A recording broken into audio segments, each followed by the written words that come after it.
Okay, so in a previous video, which I may or may not put up, I'm not sure yet, I made this melody, and then I sat down today and I added this dream bell to it. So here's what it sounds like all together. And it's also got this bass that was made from my voice. So yeah, there's a lot going on. So let's maybe take some of these and start to kind of arrange it a little bit. So I think I want the bass kind of throughout, and then when I go to actually arrange it, I'll take it out during some parts.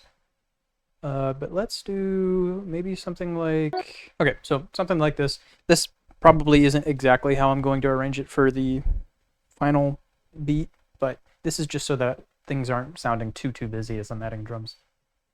So let's start adding drums. So I'm at 160, so I could go with like slower boom bap, but I don't think I want to do that. I think I want to go with like something more fast, aggressive, kind of trappy. So let's try to find an 808 that's like really aggressive sounding. Okay, I think what I'm going to do is I'm going to save this bass for the arrangement and come back to it later. And for now, I'm going to add an 808 that I want.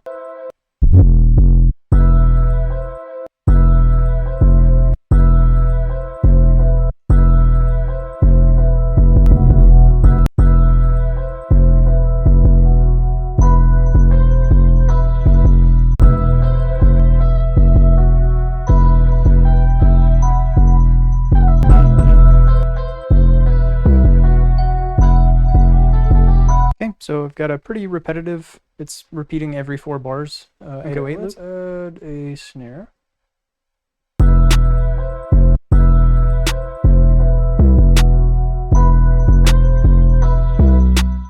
Okay, and a really common like counter snare bounce with this sort of trap music is to put it right here and then repeat it like every other time.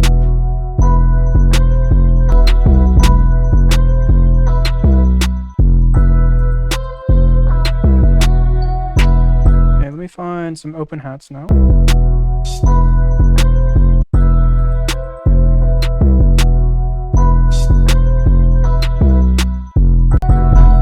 And then I think I want like a slower but like bouncy hi-hat pattern.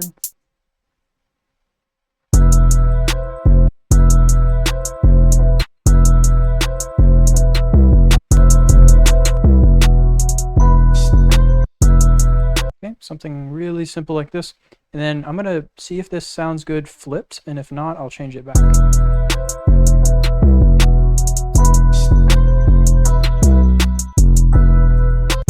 So I liked it except for this like repeated part here. So I'm gonna do that.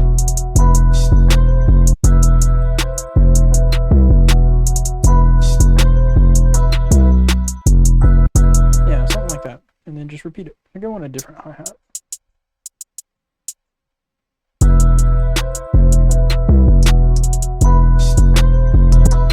Let's add a crash.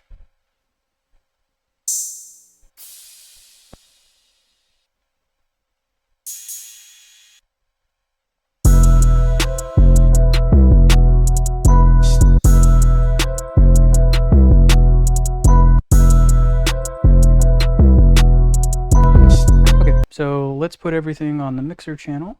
And then I'm going to put my processes on my different like drum sounds. So my 808s, I tend to run through this. If I don't need to make it hit harder or anything, I tend to turn most of these off. In this case, I don't need those. Oh, I forgot to add a kick. So let's add a kick. Kick isn't always necessary, but I do like to add one for like different sections, even if it's not like the primary like bass sound.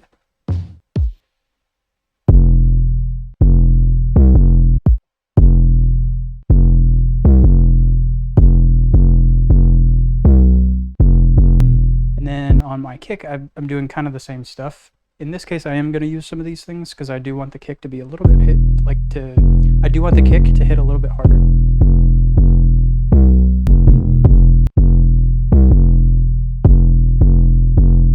Okay, and then I'm going to put my snares, rims, claps, that sort of thing all on one place, all on one bus. Okay, and then anything that's not a main sound, I'm going to separate. So my main snare here, I want it to be like the loudest of the snares. and the most prominent. So in this case, it's not. So I'm going to go back to the main snare and turn it up a little bit. I say a little bit. What I'm going to do is increase the velocity.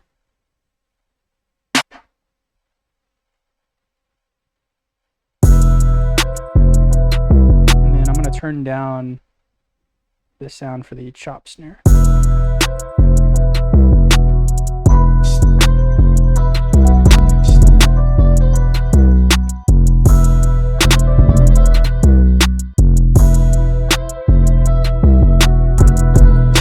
Okay, and then I'm going to take my bass sound, which I'm not currently using, and I'm going to put it on like the same thing as my 808.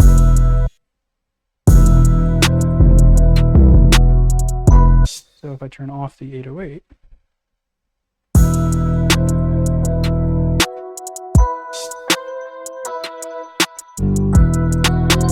I'm not really sure if I like this actually.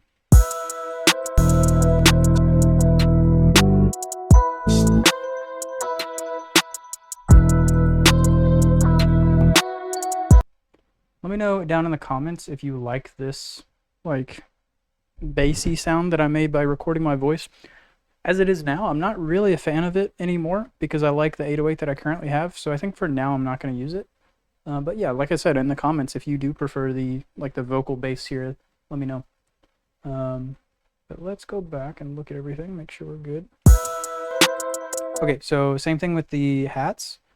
If it's not the main hat like this one, I'm going to separate it, and if it is the main hat, I'm probably going to merge it a little bit. So this one's merged 42%. That's good enough. These two are separated, and then I'm going to put them all on the same mixer channel.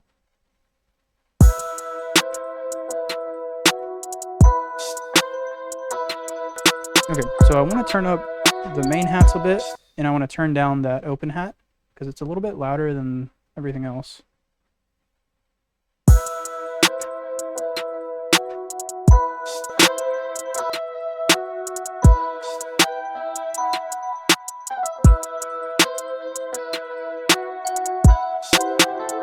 Okay, and then let's take all of the melody pieces and put them all together.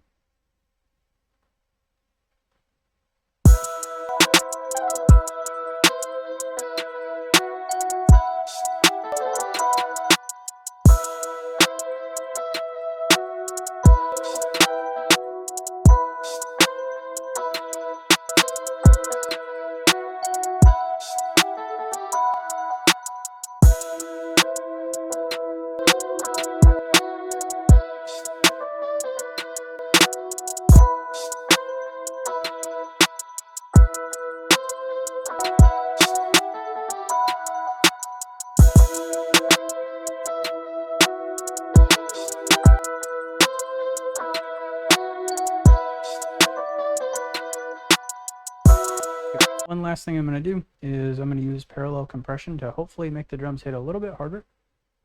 So I'm going to put all my drums on one bus. So my kicks, my claps, and snares, and then all my hats are all together. And on this one, I'm not really doing a whole lot. I've got a wave shaper, which is kind of, well, pushing things up into a hard clipper a little bit.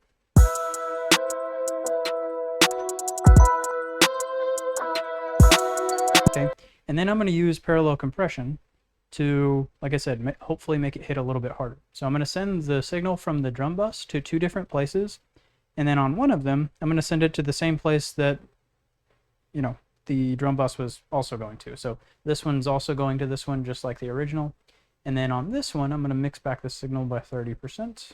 And the reason why is because this is going to be my over compression bus, and then this will be my send. So my drum bus is sending the signal to two places. It's sending it to here and here. And then this signal is getting over compressed, and then only 30% of that over compressed signal is also going to the send. And the send is just where all the sound is going. So let's hear what it sounds like. Okay, so let's do, I'm actually going to mix a little bit more into it.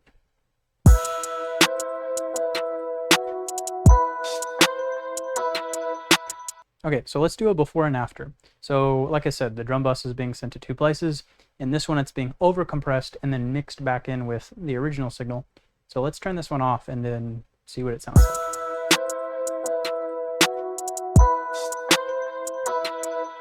So here's with it on.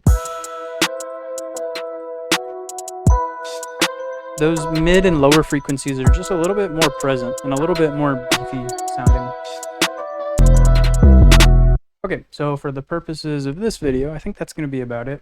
What we've done is we started with the melody, and then we added a bunch of drum sounds as well as an 808, and then we processed all the sounds kind of together. So let me move these over. Processes put on them, and then like I said, I put all of those on the drum bus and then process them together with parallel compression. So for the purposes of this video, that's going to be about it. If you have any questions about any part of this process, feel free to throw it down in the comments. But yeah, let's just enjoy.